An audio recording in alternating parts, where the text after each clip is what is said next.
Copy গাছটা আমি কত বড় হয়েছে, খালি ওই মাটি খালি মূলা না। এই হচ্ছে মূলা ক্ষেত। বর্তমানে কিরকম সবুজ হয়েছে, কতটুকু ঘন হয়েছে দেখা যাইতেছে। ক্ষেত পরিদর্শন আসছি। আমাদের এই ক্ষেতের যেই কন্ডিশন দেখতে পেতেছেন।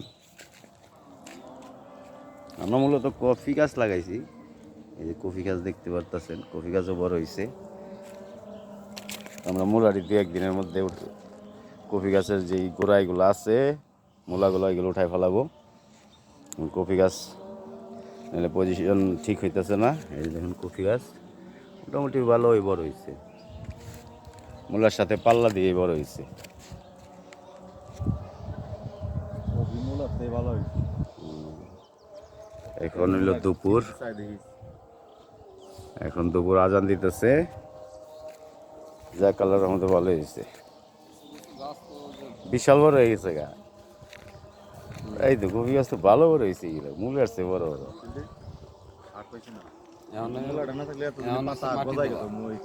এখন কফির গোড়ায় আর কি, গাছের গোড়ায় আর কি মাটি দিতে হইব। গাছের গোড়ায় মাটি দিতে। কালকে কি বার? বুঝলি? কালকে রবিবার। দেখি যে হাট ওরাই করে না। হ্যাঁ কথা কই, কথা কও। হ্যাঁ কইয়া কালকে বিকাল উঠাই দেবো। কপি গাছগুলো মানে অতিরিক্ত বড় হয়েছে, মাটির জীবনেই লাগবো। কালকে বিকাল উঠাই দেবো নাকি? কপি গাছ কত বড়। বর্তমান ক্ষেত্রে আমরা এখানে মিষ্টি কুমড়াও লাগাইছি। এখানে আবার হয় না, এখানে দুইটা হয়েছে। এখানে আবার ঠিকই হয়েছে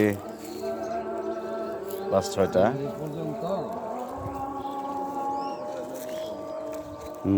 সেটা তো ধনিয়া পাতা,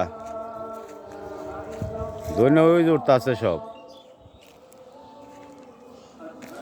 হক ভাই ক্ষেত পরিদর্শনে আছেন। আমাদের এই সাইডে ধনিয়া পাতা ওই যে উঠতে আছে দেখা যায়। আর কও কি মাঝখানে লাউ গাছ, এটা তো উঠাই লাগবে ইমিডিয়েট। হ্যাঁ লাউ গাছ এতদিন দেখলাম না আমরা। এই পানি পাওয়ার পরে এই বাড়ছে, সার দেওয়া হয়েছে না, মাইটা সার দেওয়া হয়েছে। দিওনি বিকালে মনে করো পরিস্থিতি দেখেন আমাদের ক্ষেতের। ওই সাইডে পালং শাক, এই সাইডে মূলা শাক এবং কফি। আমরা এদিকে এই যে এরকম এরকম গাছের ডাল গাইরা দিছি নিচে বরবটি সিম লাগানোর জন্য।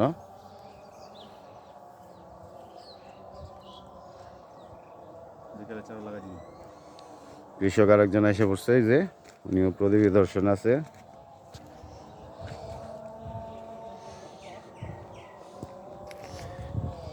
সবুজ হয়ে গেছে সব। হ্যাঁ এই পাতাগুলো আর খাই পারতো না। বিষ শাকটা উঠে পানি দেওয়ার আগে আরেকটা বিষ প্রয়োগ করানো লাগবো। ঠিক আছে। হ্যাঁ তাইলে কপি সারা দেখছেন ভাই? হ্যাঁ দেখছি। একটা ভিতরটা কিরকম, খালি করে মূলা গাছ হয়ে গেছে গা।